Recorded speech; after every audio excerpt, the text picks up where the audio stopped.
The key thing, though, is to making sure everyone in your team has got the capacity to put forward new thoughts, new ideas. This will make the boat go faster, which is my favorite all-time line.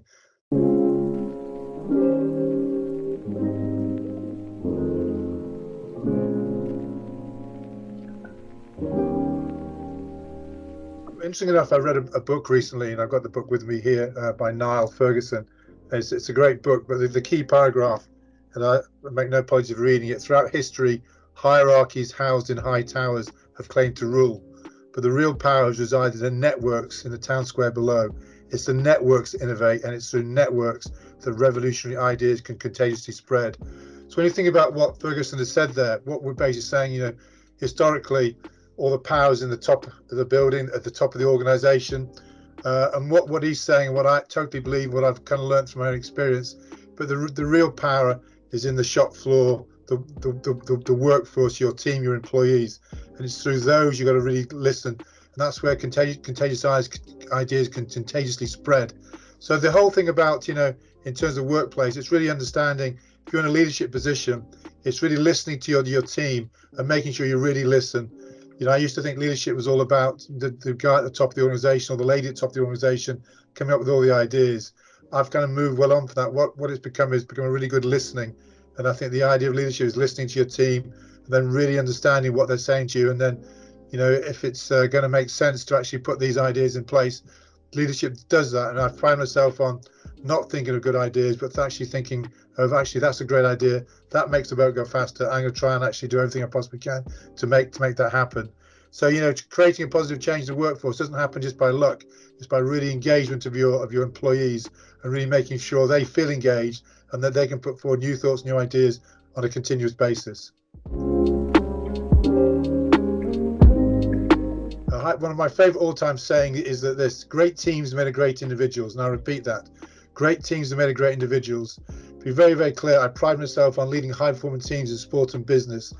But if there is a secret to creating a high-performing team in the workplace, if you get every individual, and I mean every individual, work at his or her optimal level, the teamwork becomes a lot easier to actually do. I see so many people get this wrong, where they put this emphasis on team working and all these different ideas.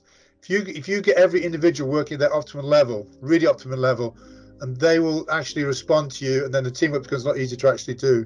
So when I'm looking at individuals, there's kind of three characteristics I look for. The first is what I call a sponge or rock. Are they teachable? So we're looking at people who've got the ability to take on knowledge, to learn, to actually put themselves out there into pretty tough places at time. But the key, and I think in the more technical term for that is growth mindset, fixed mindset. I call this sponge and rock. So you got to have a growth mindset, not a fixed mindset. Your ability to learn, your ability to take on knowledge, and your ability sometimes to relearn and actually start again in different areas. The second characteristic I look for is people who can play and perform under pressure. I think pressure is a great word. It kind of sets people apart. Let's face it, anyone can do anything when there's no pressure. Real champion individuals perform well under pressure, but it's not something that you're born with. It's something you can teach people. And I spend a lot of time teaching individuals in my team how to handle pressure. And the last thing, I'm looking for people with the right attitude. You know, you can have all the sort of learning, handling pressure, but attitude is absolutely key. And again, attitude is not something you're just born with. Attitude is something you can teach people. I actually think the C in CEO should stand for culture. I think it's absolutely key. And I use this concept I call teamship. You know, I read a lot of business books. For everyone's sports book I read 10 business books. But I have this concept called teamship, and I promise you I've never ever heard of this concept. You know, I've never read about this concept in any business book. So teamship is all about inclusive management. And what I mean by this is that the best way of explaining teamship, give you a very simple idea. If I'm with my team and we're going to discuss something that's kind of relevant to the business or the behaviors of the team, quite simply, I'll always set the scene. This is what I'm thinking, but I want to hear from the team. I want to hear what the actual whole team is thinking about this one chosen subject, for example. The best way to explain it, I just use an example. I think time says more about an individual or a team of people than probably anything I can actually think of. So you can't just keep saying to your team, don't be late, be on time. So I want the team to discuss time. I want them to really understand the importance of time, because I don't want to keep saying every meeting, be on time, etc.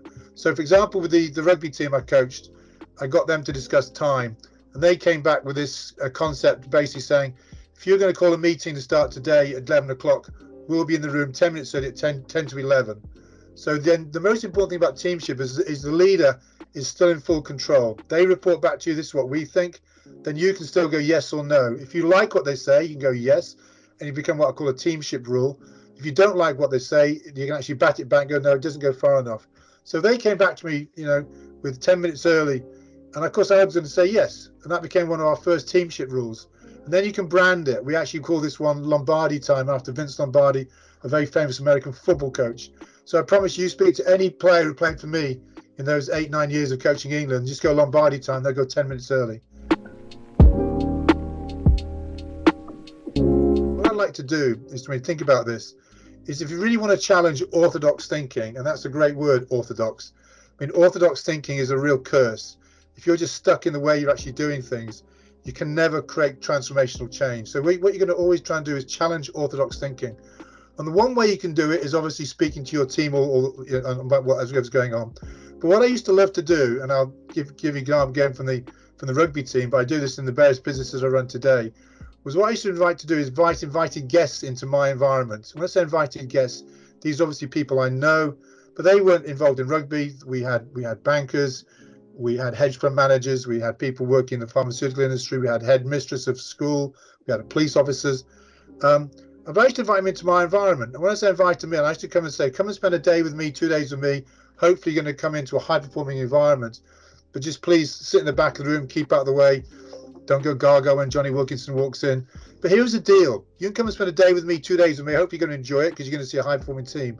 But by the end of those 2 or 3 days you come and spend with me, I want at least one idea of something we could do different or better. I promise you, over the 8 years of coaching England, I'd have brought in over 50 people individually to come and spend a day or a couple of days with me. And they all just sat in the back of the room, they kept out of the way, but we showed them everything. We were totally open, there's nothing else hiding. We showed them everything. But here's the deal. By the time you leave, I want at least from you one thought or one idea of something we could do better. I promise you, over those 7-8 years, I invited over 50 odd people in individually to spend some time looking at how we actually operated. And I promise you, every single person left with at least one idea of something we could do better. The future workplace looks like, I mean, clearly there's a lot happened since COVID.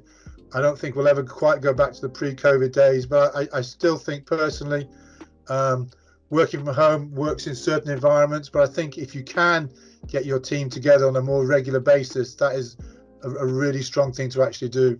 As I said, I like having people around. I like having coffees and lunches. I think that's when new ideas can actually spread. But I think the number one thing to me, and I think I mentioned it already, is this thing I call a sponge or rock.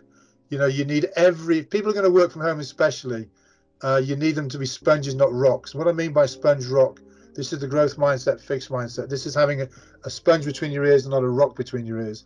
In other words, you like taking on new ideas, new thoughts. But quite simply, you take personal responsibility for a lot of your own learning. Because I think if in an office environment, a lot of learning is happening without you even know about it. If you're going to work from home, there's no right or wrong answer about working from home, by the way. In some organizations, I think it works well. In other organizations, I don't think it works well at all. But the most important thing, you've got to remain being a sponge. So if you're going to work from home and have less interactions with other people, you must be responsible for your own learning. Yeah, I can't think of an organization that doesn't want to create more inclusivity around their workforce. And I use a very simple graph, and I'll try and explain it to you. Quite simply, I think if you're trying to create inclusive, you need two key things. Number one key thing is what I call psychological safety. What I mean by psychological safety, it's quite a much used word now. Psychological safety means if you take a classic meeting, everyone in that meeting or a one-on meeting with me feels safe to put forward new thoughts, new ideas, even if they may be in subliminally criticizing myself, the leader, or someone else in the room, or the organization itself. They've got to be psychologically safe to actually put forward those ideas. Very simple words, very hard to actually do. Some people are naturally kind of shy and reserved, but also at times they just feel they kind of, they just don't feel safe in putting forward ideas. One of my favorite sayings in sport and business, there's no such thing as a bad idea. There's no such thing as a bad idea.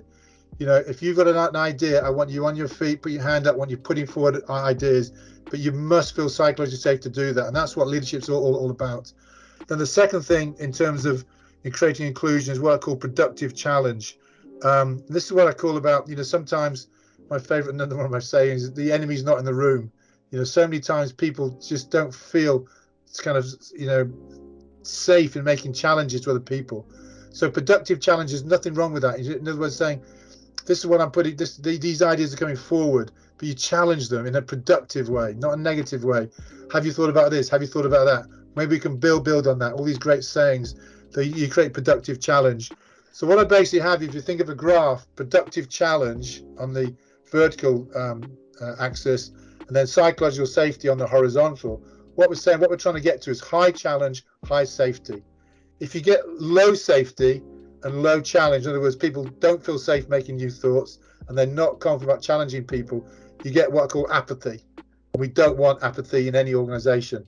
If you get high safety but low challenge, in other words, they feel safe but they're not really challenging people, it's too comfortable. And then the third thing to think about, if you get high challenge, in other words, you are challenging people but you don't feel safe, you get stress. So you have stress, you have apathy, and you have comfort. And what we're trying to get to is high challenge, high safety, and that is the winning mindset. That's what we're trying to get as an organization. So in all the businesses I've run, from the rugby team to the Olympic team to businesses, I run a ski academy now called Apex 2100 in the south of France. We're trying to create this winning mindset. And the number one way to create a winning mindset is really understand inclusive is really, really important. If I had to think of one thing, in professional sport, but sport is no different than business, by the way. People often say, well, sport is different than business. It's not. You know, my definition of business is delivering results through people. And I repeat it, delivering results through people. That's what I do as a businessman. That's what I do as a sports coach. I've just been lucky enough to work at pretty high levels in both. And I promise you there's no different. But I think the one key common denominator in successful teams in sport and business is this thing I call 100 things 1% better. And I repeat it, 100 things 1% better. I've never worked in any business, you know, or sport where we've come up with this big, massive idea that's going to completely be the game changer. What I think my kind of DNA is, and the people I kind of work with and teach and run classes for, is it all about the actual detail. 100 things 1% better. And if you think about it, then if you've, you know, do 100 things 1% better, that will make a big difference. Or if you do 10 things 1% better, it makes a difference. But the key thing though is to making sure everyone in your team has got the capacity to put forward new thoughts, new ideas. This will make the boat go faster, which is my favorite all-time line. This will make the boat go faster.